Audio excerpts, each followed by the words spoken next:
কোনো একটা প্যাড দিয়েছে, ওই প্যাডের মধ্যে লিখে রাখবেন ওই দিন আমি যতগুলো কোশ্চেন আপনাদের ভেতরে আসছে বা আপনাদের কি জানার আছে এই সম্বন্ধে,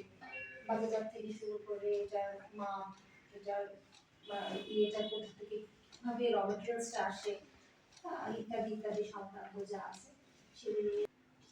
ওই কাজগুলো আসলে কিভাবে বাজারজাতকরণ করা হয় এবং ওরা কি টাইপের জিনিসগুলো দেয় যেটা দিয়ে আমরা ছবিগুলো দেখে পরবর্তীতে একটা স্যাম্পল ডেভেলপ করি, স্যাম্পলটা ওদের কাছে পাঠানোর পর ওরা আবার সেই স্যাম্পলটা অ্যাপ্রুভ করার পর ওইটা আবার ডেলিভারি দেওয়ার 2 ঘন্টার একটা সেশন আছে। ওই দিন যা যা প্রশ্ন যা যা জানার আছে সব কিছু সম্বন্ধে সবকিছু মনে থাকে না, আমারও হয়তো মনে থাকবে না, আছি তো আমি কথা হবে যত্ন করে কাজ করছেন আমার কাছে আমি শুনে খুশি হয়েছি যে এরকম একটা জায়গা ক্যারি অন করে না করতেছে। এর মধ্যে অ্যাজ এক্সাম্পল হিসাবে আমার কিছু কিছু জায়গায় যারা কাজ করে তারা আমার চেয়ে ভালো কাজ করে এবং আমাকে আমার কাছ থেকে আগে কিনে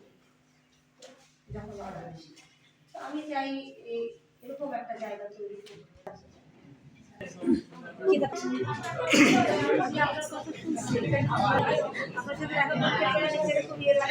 এরকম একটা মানুষের সাথে দেখা হয়েছে।